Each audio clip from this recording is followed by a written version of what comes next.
Fala galera, bom dia, espero que estejam bem, com saúde e bora continuar os estudos então aqui da disciplina nossa de projeto e análise de algoritmos aqui do IFE de São João da Boa Vista. O assunto de hoje, né, na nossa 12ª semana de aula, é finalizar o último grupo de algoritmos de ordenação como um problema que tem sido recorrente, né, quanto à análise de complexidade que nós temos feito nessa disciplina. Então hoje a gente vai conversar sobre o grupo que a gente chama de seleção, onde nós vamos aprender dois novos algoritmos, o Select Sort e o Heap Sort, que usa a ideia de uma árvore binária para nos apoiar aí na ordenação. Além disso, tem outros algoritmos que a gente não categoriza em nenhum desses grupos que a gente viu até então. O Merge Sort, que nós já tínhamos visto, eu vou simplesmente relembrar ele, né? Nem vou detalhar, porque ele foi um objeto de estudo muito grande para nós, porque foi o primeiro algoritmo, na verdade, que a gente aprendeu aí o paradigma da divisão e conquista, né? E depois o Radic Sort, um outro algoritmo novo. Então nós vamos hoje lidar com 3 novos algoritmos, tudo bem? Como eu comentei, essa é a última aula que encerra aí o ciclo nessa sequência de semanas de algoritmos de ordenação, e a partir da semana que vem nós vamos começar a trabalhar com grafos, algoritmos gulosos, programação dinâmica e por aí vai. Finalizando então, chegando então finalmente ao 3º módulo aí da nossa disciplina. Bom, recapitulando de uma maneira bem rápida, o primeiro grupo de algoritmos de ordenação que estudamos foi o grupo de inserção, que é aquele que é categorizado pela situação em que a gente divide o nosso array em 2 segmentos, um que a gente considera elementos ordenados, o outro ainda a ser analisado. E cada algoritmo usa uma estratégia diferente para ir aumentando esse segmento ordenado e diminuindo o a ser analisado. Nós estudamos o Insertion Sort, que tem uma complexidade quadrática, o Ordenação Binária, que tem uma complexidade LG de n-1 fatorial, e o Shell Sort, que trabalha com as conjecturas de Knut aí com uma complexidade de n elevado a 1,25. Outro grupo que nós estudamos foi a ordenação por troca, né? Os algoritmos que são categorizados nesse grupo, ele vai fazer uma permutação dos valores até você levar o elemento para a sua posição correta, seja para a última posição do array como sendo o maior elemento, ou para a primeira posição do array como sendo o menor elemento. E aí nós trabalhamos com 4 algoritmos de ordenação, os 3 primeiros todos quadráticos, aí com t de n do n ao quadrado, que foi o Bubble Sort, o Shake Sort e o Combo Sort, que são esses 2 últimos são variações aí do Bubble, né? E o último, muito importante, o Quick Sort, que é aquele que tem o pivô e a gente vai balanceando o nosso array, fazendo as trocas, né, as permutações. E agora sim, efetivamente falando do método do grupo aí de ordenação por seleção, que ela é uma classe então dos problemas de ordenação que é composta pelos algoritmos que constroem a sequência ordenada com um único elemento de cada vez. Então ela, a cada passo, o elemento a ser adicionado nessa sequência ele é selecionado entre os restantes e ele é colocado na sua posição correta. E aí a gente sempre vai diminuindo um elemento desse segmento não analisado.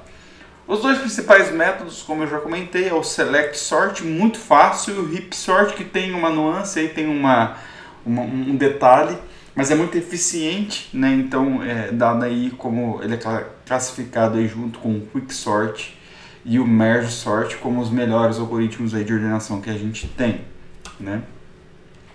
Falando então aqui do Select Sort, então nesse método a gente sempre vai selecionar, a gente vai fazer uma varredura a partir do primeiro elemento do nosso array e vai buscar quem é o menor. A gente assume o primeiro como sendo menor e depois a gente vai comparando para ver se tem alguém menor do que o primeiro. Se tiver, a gente guarda a posição. Ou seja, nós vamos fazer aí uma pesquisa sequencial. Uma vez que a gente varreu nessa primeira leva o nosso array completo e encontramos a menor chave, ela é trocada independente de onde ela esteja com o elemento que está na primeira posição. A gente troca os 2. a gente diminui, então a gente aumenta o nosso array, o nosso segmento que é ordenado, ele vai ter um elemento, e agora a gente começa a partir da segunda posição para procurar qual é a segunda chave menor.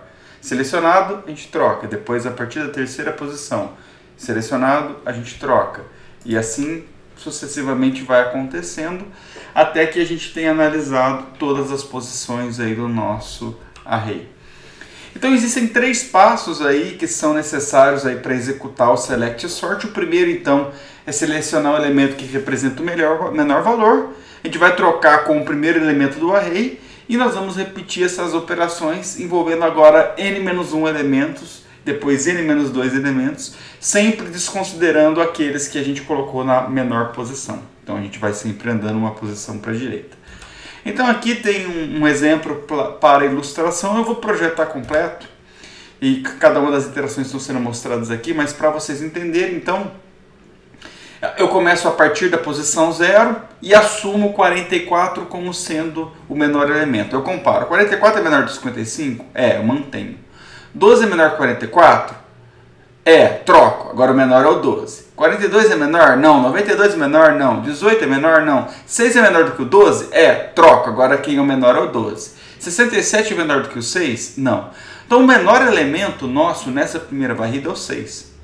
Então a gente vai pegar e trocar o 6 com a primeira posição, com a posição 0. Então o 6 vai para a posição 0 e o 44, que é o que estava na posição 0, vai para a posição do 6, ou seja, nesse caso aqui para a posição 6.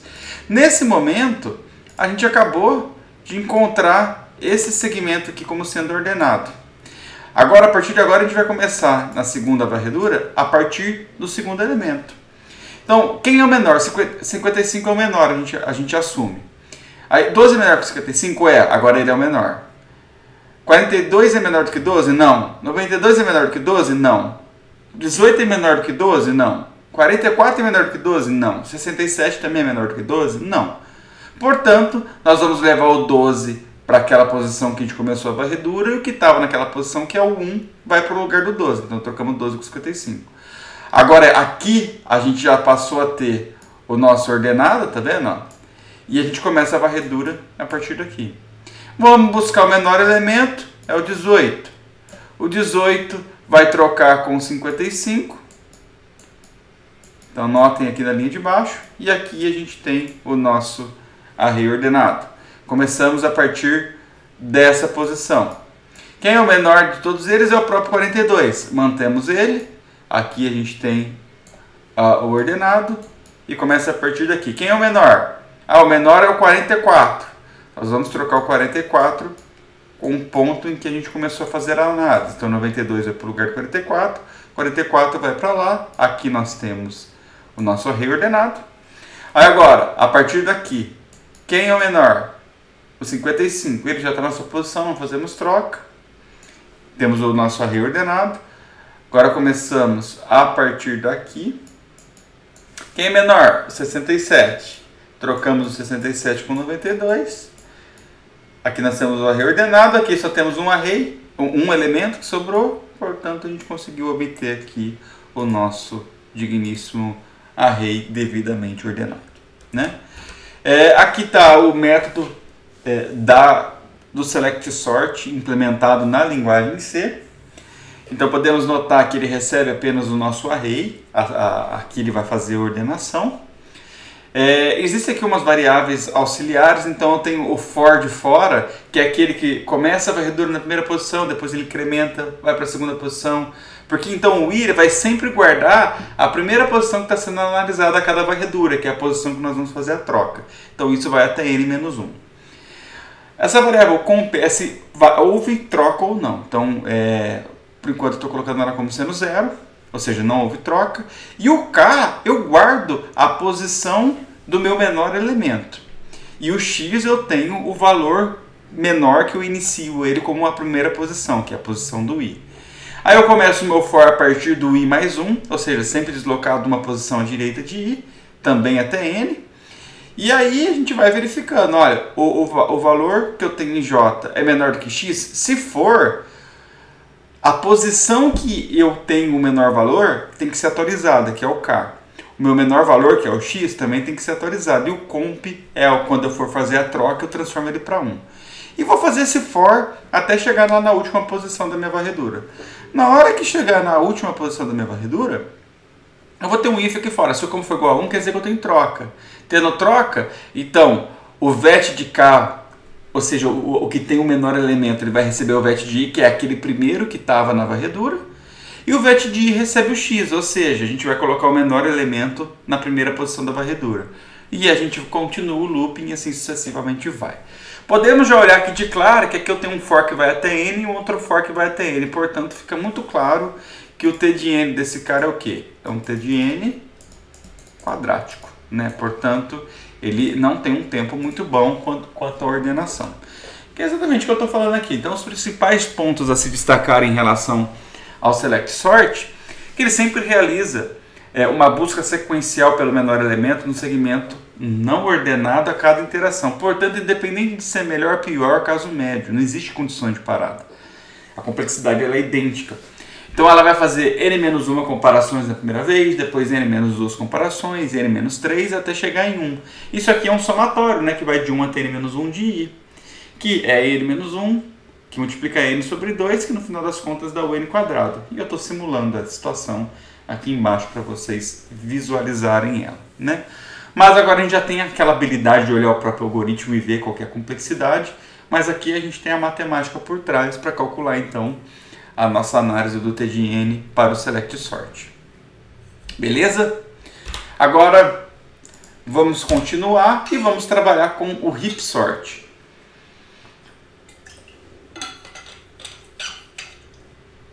Heap Sort, ele também é um método desse grupo de seleção, onde a gente vai ordenar, através de sucessivas seleções, o elemento correto a ser posicionado no segmento. Só que existe uma regra por isso, a gente tem que formar uma árvore heap, e é esse conceito que eu quero trazer para vocês dentro dessa seção aqui do algoritmo do Heap Sort.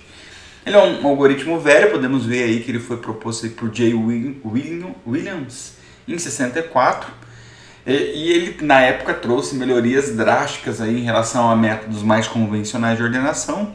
Já trazendo um spoiler para vocês, ele é linear logaritmo, ele é um n vezes LG de n.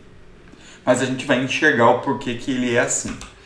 Bom, o Heap Sort ele utiliza um heap binário para manter sempre o próximo elemento a ser ordenado.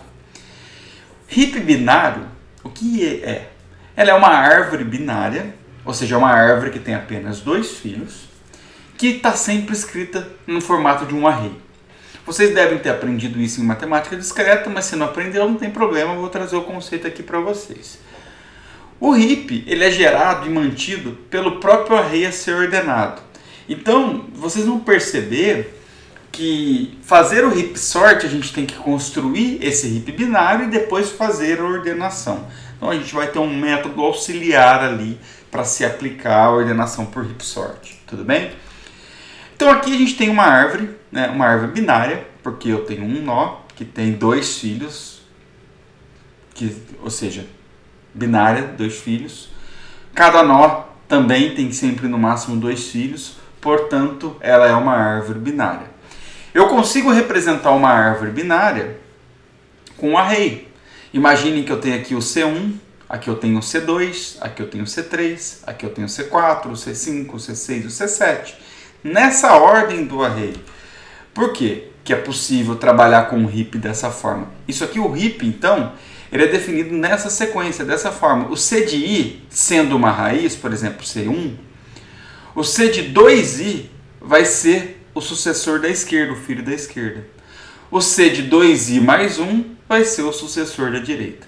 Então perceberam que se você está trabalhando com qualquer elemento do teu array, o elemento 1, o que está na posição 2 é o filho da esquerda, o que está na posição 3 é o filho da direita do 1. Pegaram a ideia? Por quê? Porque você tem aqui, ó, vamos pegar. Vou pegar aqui, ó. Tá vendo que eu tenho 1? Filhos da esquerda é sempre 2i. Filhos da direita são sempre 2i mais 1.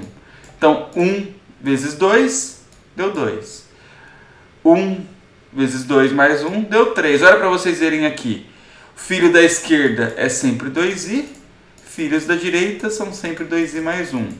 Se eu tenho aqui o 2, 2 vezes 2, o 4 é da esquerda, 2 vezes 2, 4 mais 1, 5 é o da direita. Então, eu estou querendo representar aqui para vocês a posição do nosso array e a forma como a gente tem que organizar o nosso array para poder escrever ele nesse formato de heap, como sendo uma árvore binária. Tranquilo?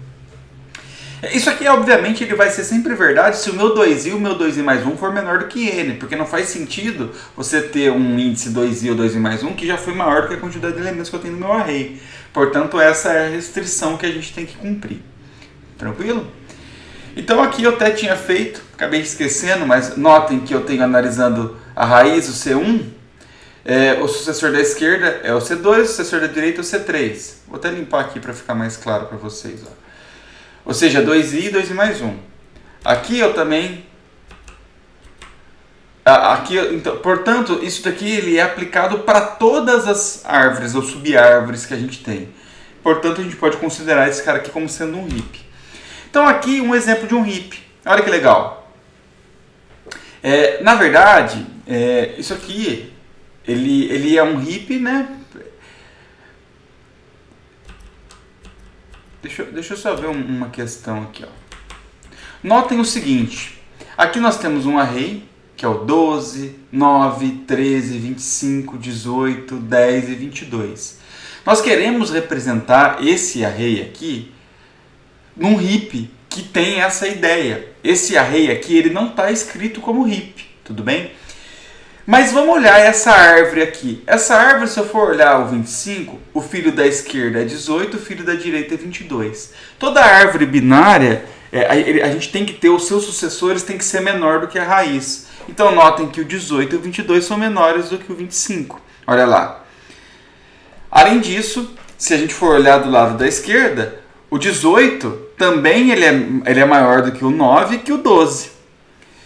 E o 22 também é maior do que o 10 e que o 13. Portanto, para representar o nosso heap, nós temos que trazer essa regra de que a raiz que eu estou analisando tem que ter um valor do nosso array maior do que o filho da esquerda e o filho da direita.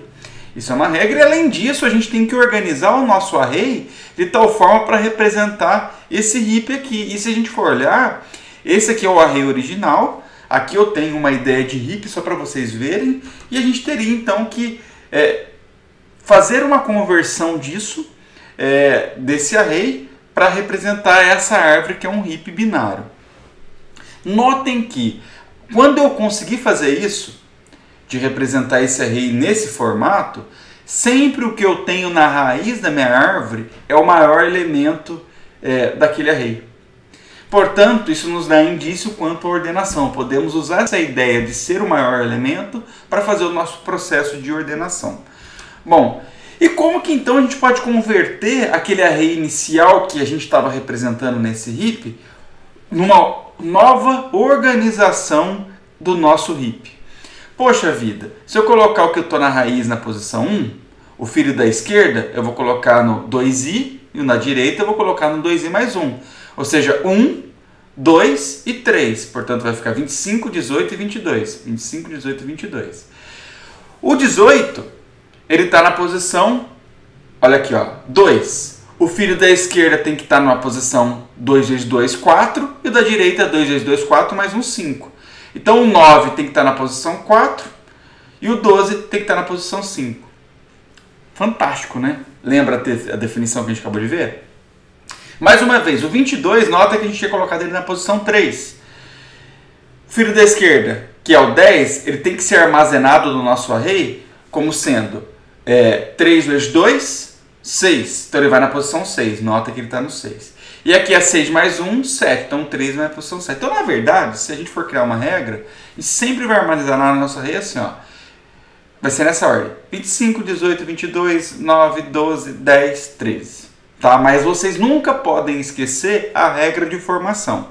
O sucessor da esquerda é 2i, o sucessor da direita é 2i mais 1. Independente do índice, ó, se eu pegar um índice aleatório aqui qualquer, o 2. O 2 vezes 2 dá 4. Então eu sei que o 9 é o filho da esquerda e podemos confirmar que é. a gente pode fazer isso aleatório. Por exemplo, o 3. Se eu quero saber o filho da direita do 3, é 2i mais 1. 2i mais 1 é 6 mais 1, 7. Portanto, o filho da direita de 22 está na posição 7, que é o 13. Podemos ver que é. Então é assim que a gente representa. Tudo bem? Muito bem.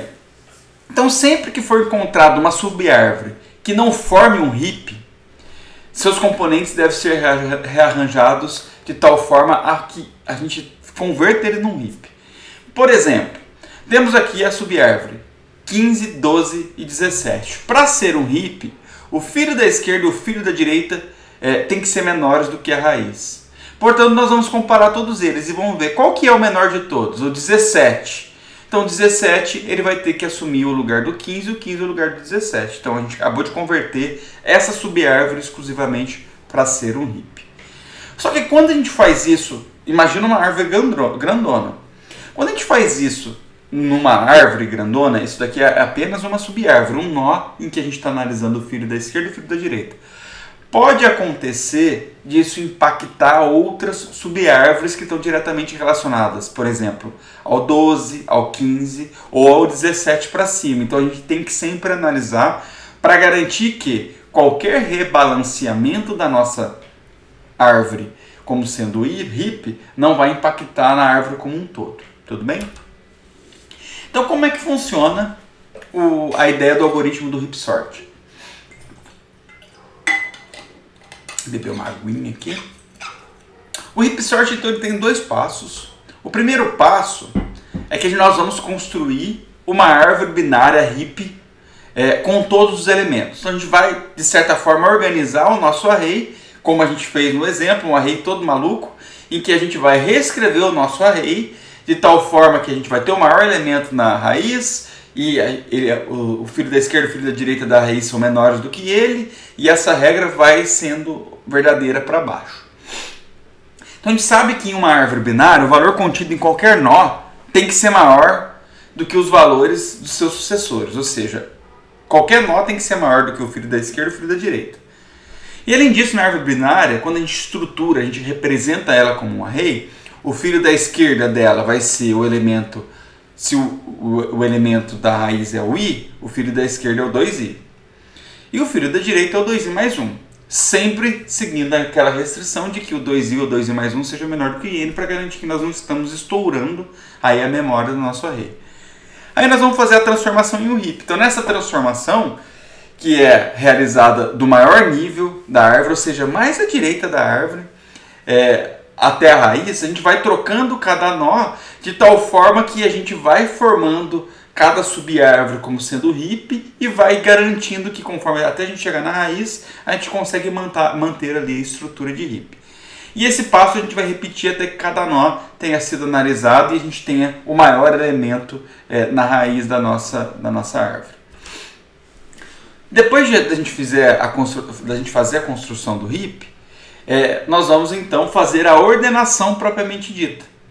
E a gente já sabe que o maior elemento do nosso array está na raiz, que coincidentemente é a primeira posição do nosso array, certo?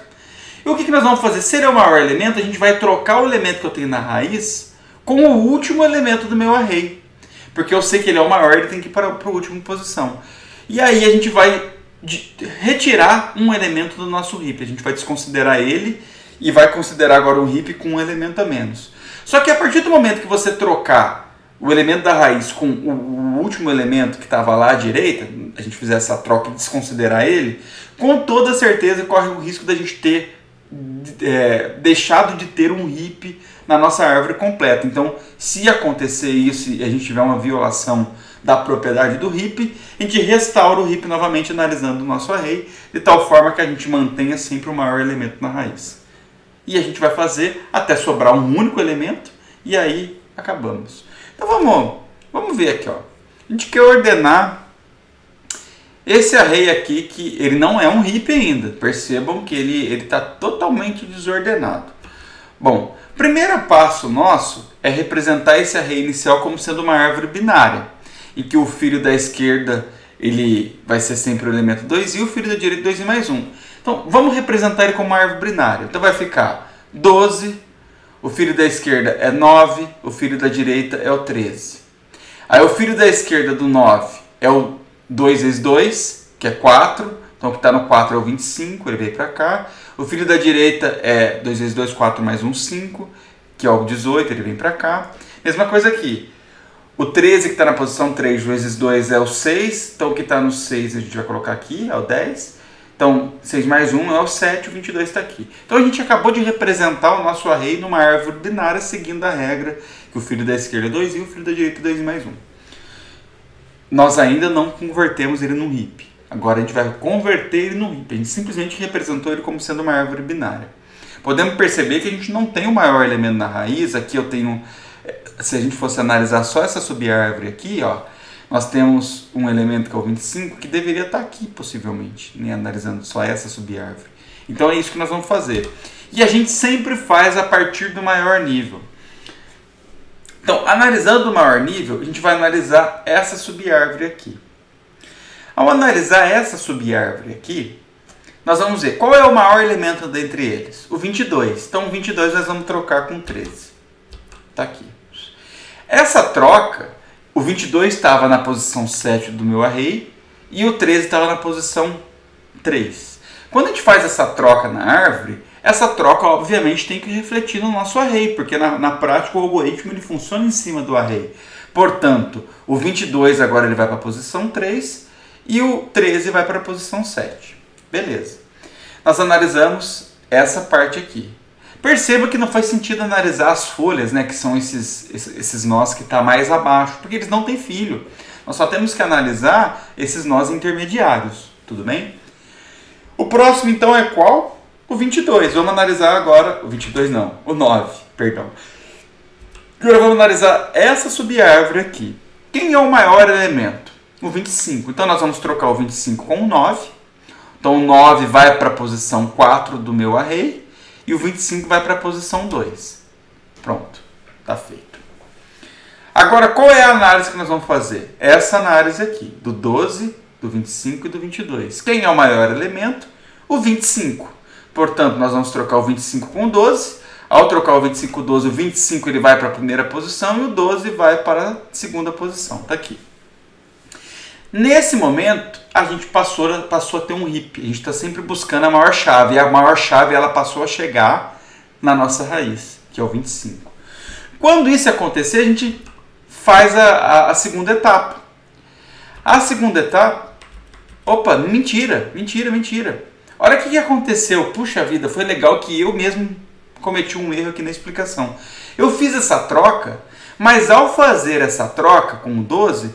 Percebam que aqui nessa subárvore da esquerda, eu perdi a propriedade de heap. Olha lá, o 18 está lá embaixo. Então, toda vez que a gente trocar, não podemos deixar de analisar as nossas subárvores que está relacionada a ela. Então, foi muito bom que aconteceu isso. Então, nós vamos ter que fazer uma nova análise aqui, em que a gente vai analisar entre esses três elementos e nós vamos ver que o 18 é o maior. Então, nós vamos trocar o 18 com o 12. O 18 vai para a posição 2 do array. O 12 vai para a posição 5 do array.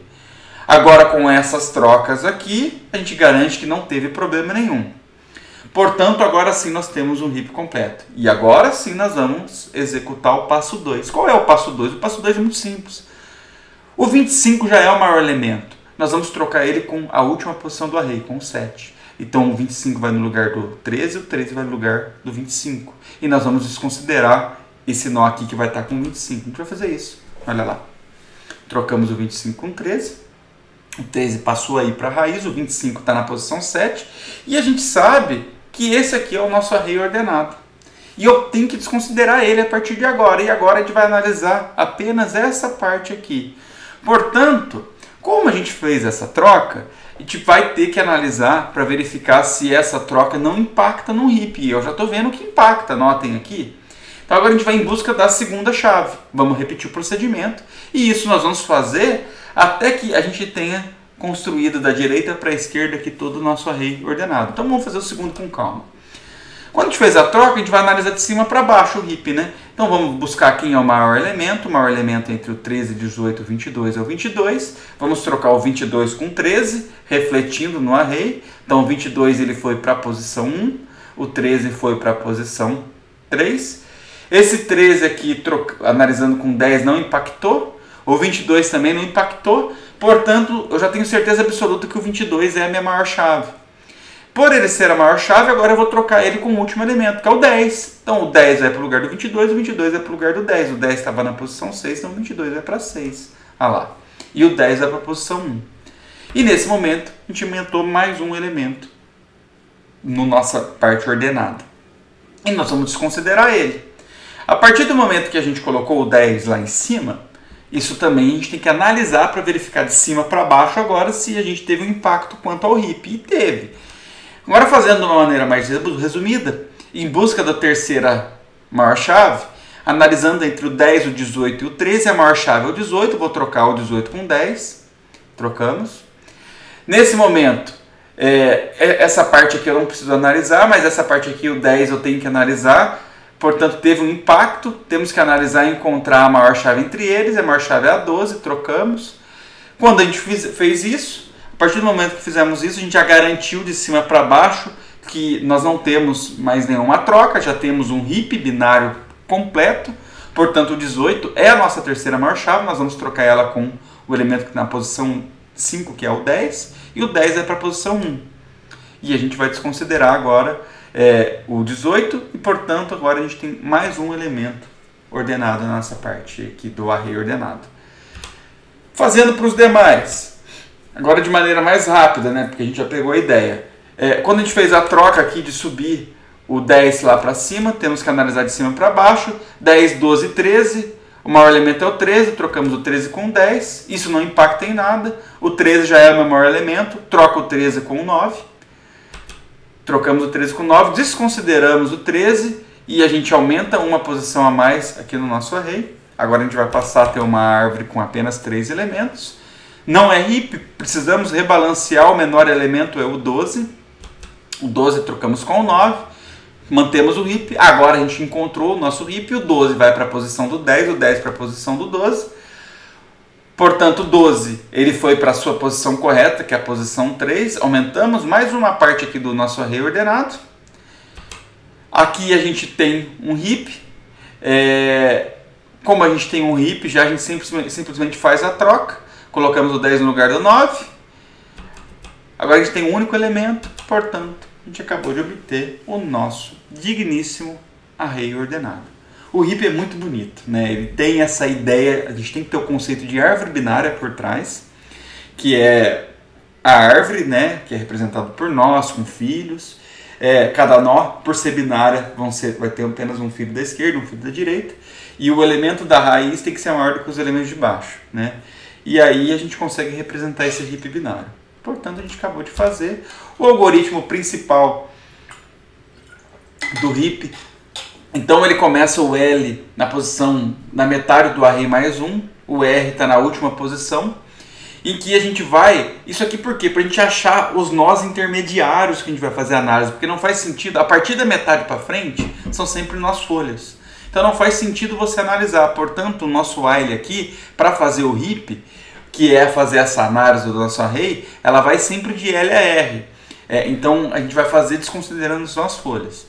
E depois que a gente fizer o primeiro balanceamento do RIP para encontrar o nosso array ordenado, esse método eu vou mostrar para vocês ainda, a gente vai fazer um while enquanto o R for maior do que 0, portanto a gente vai sempre indo da direita para a esquerda, o R vai sempre decrementando de 1 em 1, que é quando eu sei que eu tenho um único elemento, aí eu já tenho o meu array ordenado. Aí o X sempre é o maior elemento, que está na posição 0 do nosso array. Nós vamos trocar sempre com o elemento da posição R, diminui o R de uma vez, e a gente faz o RIP novamente entre L e R. Lembra, a gente tem que garantir que a gente tem um RIP de cima para baixo.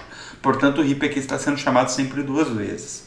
E o RIP, que é aquele que faz a análise, ele aplica aquela fórmula do 2i e o 2i mais 1, exatamente para a gente rebalancear e garantir para ver quem é maior ou menor, e mudar as posições para garantir que a gente tem um nó, que tem o filho da esquerda menor e o filho da direita menor do que ele. Então ele está fazendo exatamente isso daqui aqui. Bom, podemos analisar o seguinte, que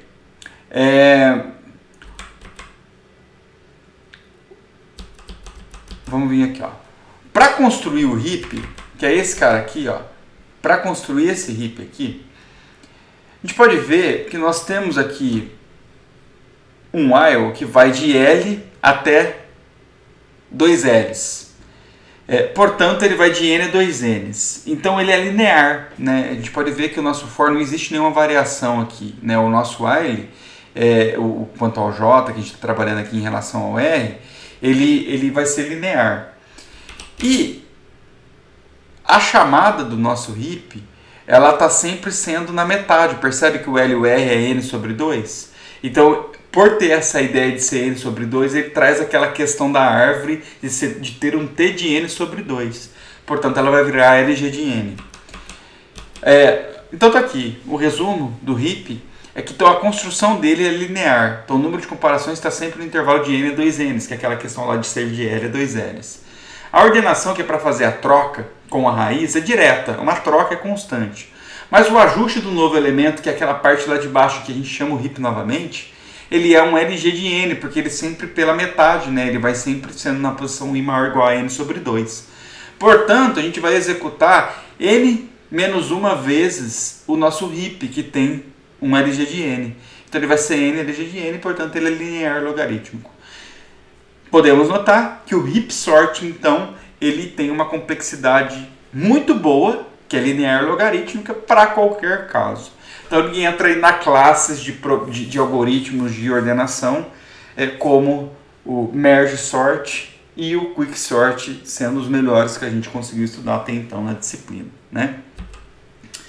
Alguns outros algoritmos a gente aprendeu lá atrás, quando nós estávamos trabalhando com o paradigma da divisão e conquista, o merge sort, como sendo o nosso primeiro algoritmo de ordenação, em que ele divide o nosso segmento sempre em duas metades, a gente vai conquistar ordenando cada uma das metades, depois a gente vai intercalando para obter o nosso array final, né? Condição de parada é quando a gente tem um único elemento no nosso array.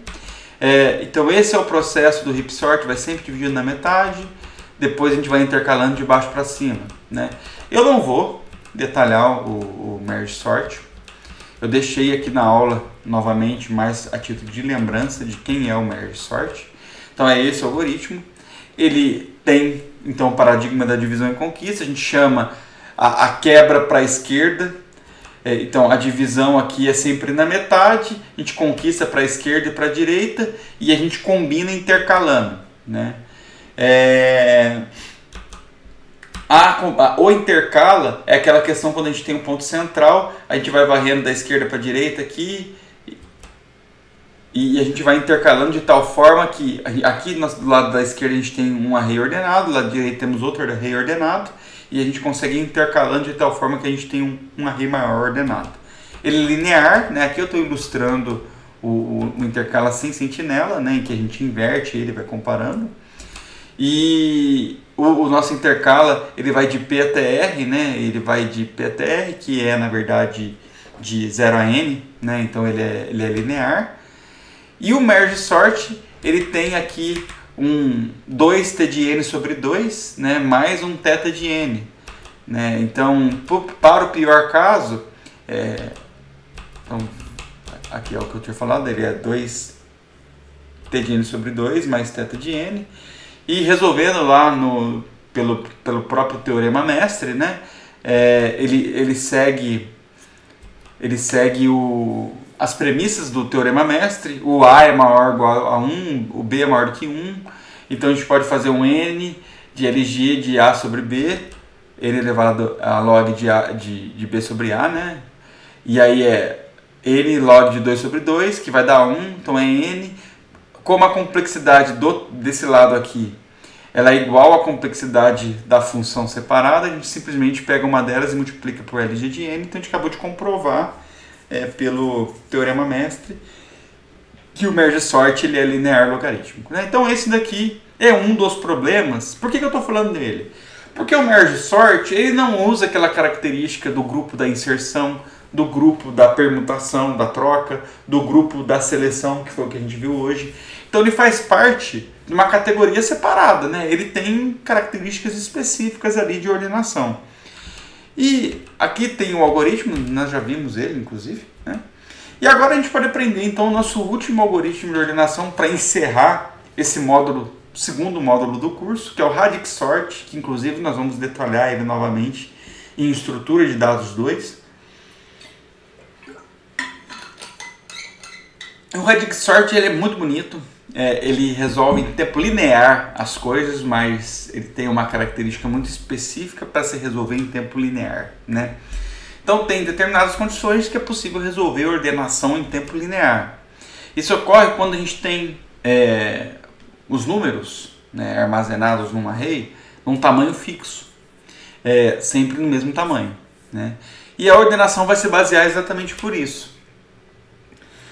E nós vamos ordenar considerando os dígitos, né? Como que a gente ordena número? A gente sempre vai olhar o dígito menos significativo, que é o mais à direita, a gente vai ordenar pelo da direita, depois do meio, depois o próximo, e a gente vai ordenando assim números, concorda? Então, o Radix Sort, eu vou por um exemplo que é muito mais fácil de vocês entenderem. Imagina que isso aqui, esses A, B, C, B, C, B, A, C, isso aqui, suponha que sejam números, né? Eu estou colocando em letra mais para vocês entenderem, né? E aí, se a gente está ordenando números aqui, a gente vai sempre ordenar pelos dígitos. O mais à direita, depois o próximo, depois o próximo. A gente vai caminhando para a esquerda na ordenação de números, certo? Que é a mesma ordenação de palavras, inclusive, né? E aí, o que a gente pode fazer? Nós vamos criar filas. Então, por exemplo, olhando aqui, esse aqui é o A, B, A. Ele termina em A, eu vou colocar ele na filinha do A. Aqui, ó. Esse aqui veio para cá. Esse aqui é B, A, C. Ele vai para a filinha do C. C, A. Ele vai para a filinha do A. A, C, B. Ele vai para a filinha do B. O primeiro que apareceu aqui. B, ele vai para cá. CCA veio para cá. AAC veio para cá e BBA veio para cá. Aí, o que acontece? Você sabe que ordenando números, esses daqui eles vêm primeiro desses daqui, que vem primeiro desses daqui. Então, para criar uma regra, esse foi o primeiro que apareceu, a gente coloca na primeira posição do array, esse foi o segundo, a gente coloca na segunda posição, esse foi o terceiro, coloca na terceira posição, esse foi o quarto, coloca na quarta posição. Acabou todos os lados, começa os Bs. Vai para a próxima posição, vai para a próxima posição. E começa o Cs, vai para a próxima, vai para a próxima. Percebam o quê? Que aqui nós temos no primeiro passo, ordenando pelo dígito mais à direita, o dígito menos significativo. Aqui eu tenho tudo que termina por A, aqui eu tenho tudo que termina por B, e aqui eu tenho tudo que termina por C. O que a gente faz agora? Agora, se a gente já tem essa ordem no nosso array, nós podemos ordenar pelo do meio. E o do meio eu vou garantir que vai aparecer primeiro aqueles que terminavam em A, e depois em B, e depois em C. Então a gente não vai perder a estrutura de ordenação. Então tá aqui, ó. Vamos analisar agora o dígito do meio, o B. Então a gente vai analisar esses que estão destacados aqui. Então vamos lá. Esse aqui é B, vai para a fila do B. Esse aqui é A, vai para a fila do A. Esse aqui é A, também vai para a fila do A. Esse aqui é B, vai para a fila do B. Esse aqui é C, vai para a fila do C. Esse aqui é A, vai para a fila do A. Esse também. E esse também. Ah, eu comi bola em um aqui. Pera aí, vamos fazer de novo? Ó, vamos lá. Esse aqui é B, vai para a fila do B. Esse aqui é A, vai para a fila do A. CAA. Esse aqui é C, vai para a fila do C. Tá aqui. Esse aqui é B, vai para a fila do B. Tá aqui, tá certinho. Esse aqui é C, vai para a fila do C. Esse aqui é A, BAB, BAC é A e AAC é A. Agora sim, tá certinho. Portanto, a gente acabou de ordenar pelos dígitos do meio, com o segundo dígito da direita para a esquerda. Vamos copiar tudo que está por A nessa ordem, depois tudo que está por B, depois tudo que está por C. Então, esse vem para cá, esse vem para cá, esse vem para cá, esse vem para cá. Esse vem para cá, esse vem para cá, e esse vem para cá, e esse vem para cá. E olha que legal, agora a gente já tem as coisas ordenadas pelo A aqui, ó. depois pelo B, depois pelo C. E por último, nós vamos separar pelo terceiro dígito. Então, nós vamos classificar, vamos jogar tudo que está C aqui, tudo que está B aqui, tudo que está A aqui. Então, olha lá, esse aqui vai pro... Agora eu não vou fazer não, tá? Para ser mais rápido. Esse é C, veio para cá, esse é B, veio para cá, esse é B, veio para cá, esse é A, veio para cá, esse é outro A, veio para cá, esse é B, veio para cá, esse é C, veio para cá e o último A para cá. Na hora que a gente copia, A, C, A, B, A, C, B, B, A, B, B, A, C, B, B, A, C, A, C, C, A. Olha que legal, a gente acabou de ter ordenação. A gente garante que o que determina principalmente a ordenação é o primeiro dígito, depois o segundo dígito, depois o terceiro dígito, mas eles já estão ordenados entre si, o segundo e o terceiro. A gente acabou de obter aqui o nosso array ordenado. Trazendo aqui um exemplo para dígitos de até 100, que inclusive o algoritmo que eu vou mostrar para vocês aqui do Radix Sort é exatamente para isso, é até 100, então temos aqui. Notem que no caso da gente ter aqui números, né, inteiros, a gente tem números inteiros que podem ir de 0 a 9, então nós vamos ter 9 filas. Lá no outro exemplo a gente tinha como se fosse 3 filas por causa do A, do B e do C. Então, fazendo aqui a primeira varredura, ó, o 12, ele veio aqui na coluna do 2, porque eu estou sempre olhando mais à direita. O 34 vai na coluna do 4, o 42 vai na coluna do 2, o 32 vai na coluna do 2, o 44 vai na coluna do 4, o 41, 1 vai na coluna do 1, o 34, 4 vai na coluna do 4, tem outro aqui, 11, que é 1, vai na coluna do 1, o 32, que é o 2, vai na coluna do 2, o 23, ou seja, o 3, vai na coluna do 3, o 87, 7 vai na coluna do 7, 50, 0 vai na coluna do 0, 77, 7 vai na coluna do 7, 58, 8 vai na coluna do 8, 08, 8 vai na coluna do 8. Aí a gente simplesmente copia nessa ordem. Perceberam que nesse exemplo eu coloquei de cima para baixo, então eu vou copiar 50, 41, 11, 12, 42, 32, 32, 23, 34, 44, 34, não tem, 87, 77, 58, 08. Tá aqui. Agora a gente vai fazer pro próximo dígito, à esquerda. Então, mais uma vez, são 9 filas, né, de 0 a 9. Essa aqui, o 5 vai para a posição do 5, 50, o 41, 4 vai para a posição do 41, aqui do 4.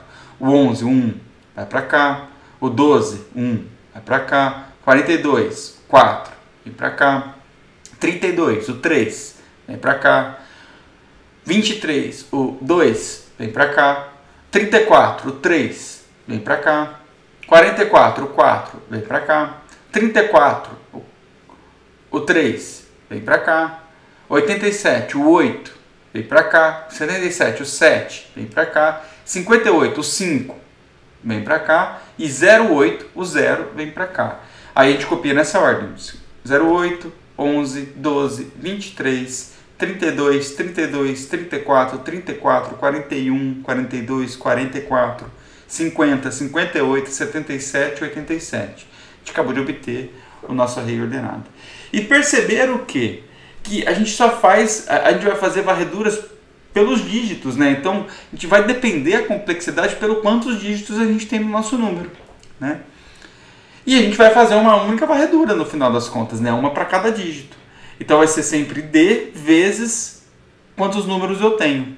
Mas D é um número, é a quantidade de dígito, é uma constante. Portanto, vezes N, que é o quantos elementos eu tenho no meu array, a gente acabou de ver então que o T de N, só aqui pelo exercício, ele está sendo um T de N, que vai ser D vezes N, mas o D, que é a quantidade de dígitos, é uma constante, portanto o meu T de N ele vai ser linear, né?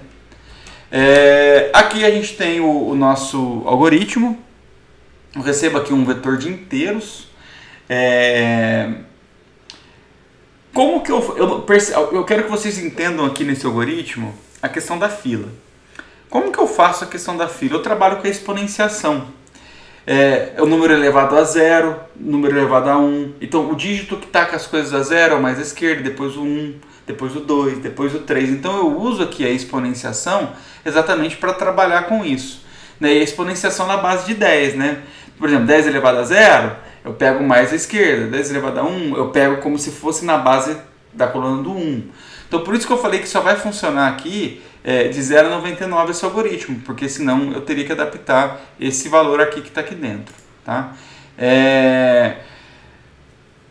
Aqui então, esse while, ele faz exatamente as varreduras para que a gente vai sempre calculando qual é o exponencial que eu estou trabalhando. Ele começa então o nosso exponencial com 1, depois 10, depois 100, depois 1000, conforme eu for fornecendo necessário. E a gente vai comparando sempre dos últimos dígitos do dígito mais à direita até o mais à esquerda. Que é exatamente o que a gente está fazendo aqui. Ó. Nós estamos fazendo todos esses ajustes aqui dentro. Tudo bem? Esse algoritmo ele é mais enroscado um pouquinho, acho que vale a pena vocês darem uma trabalhada aí nessa fórmula. Mas ele aplica exatamente o que eu acabei de mostrar para vocês. Só que a questão da fila, ela está sendo representada exatamente aqui por o resto da divisão pelo exponencial, né? Para a gente saber qual o dígito que eu estou comparando. Bom, os principais pontos então a se destacarem aí em relação ao Radix Sort é que ele é um algoritmo aí com base nos dígitos. Então a gente, dependente da quantidade de dígitos dos números, a gente tem que sempre priorizar o menos significativo até o mais significativo. Aí a gente, nesse processo, a gente consegue obter a nossa ordenação. Independente do caso, foi o que eu comentei, né? O O, né, a complexidade no Big O é sempre a quantidade de dígitos vezes a quantidade de elementos que eu tenho que ordenar. Só que D é uma constante, né? Pode ser uma constante grande, mas é uma constante. Então ele acaba sendo aí um algoritmo polinomial. Se o nosso D for muito grande, ele acaba entrando aí no que a gente chama de um algoritmo pseudo-polinomial, porque daí o D vai influenciar diretamente na complexidade. Mas isso é assunto mais pra frente, tá? E é isso, gente. Então assim, fico muito feliz mesmo que a gente conseguiu terminar com tranquilidade o segundo módulo nosso aí de projeto de análise de algoritmos. O primeiro módulo, a gente teve toda a introdução de análise de algoritmo, paradigma da divisão e conquista. A gente trabalhou aí com diferentes problemas, trabalhando com recursividade, com recorrência, técnicas para resolução de recorrência. Aí nós viemos para o segundo módulo totalmente focado com os algoritmos de ordenação. Aprendemos quase 10 algoritmos de ordenação, categorizados nos grupos, vimos as implementações, os trabalhos para casa, inclusive, implementá-los, né? E agora a gente vai finalizar, a partir da semana que vem, o curso com foco mais em projetos. Então nós vamos aprender duas novas técnicas de projetar algoritmos, que são os algoritmos gulosos e a programação dinâmica. Mas para isso, os melhores benefícios de trabalhar com isso em cima de grafos. Então a próxima semana eu vou trazer uma aula de grafos para vocês e depois nós vamos aprender aí algoritmos gulosos e programação dinâmica. E por último a gente vai ter uma aula lá de teoria da computação para encerrar aí com chave de ouro a nossa disciplina. Espero que vocês estejam gostando, espero que vocês não estejam com dúvida, mas se tiver com dúvida não tem problema, não deixe de aparecer nos nossos plantões que a gente vai conversando. Tá bom, gente? Boa semana de estudo para vocês, beijo, valeu!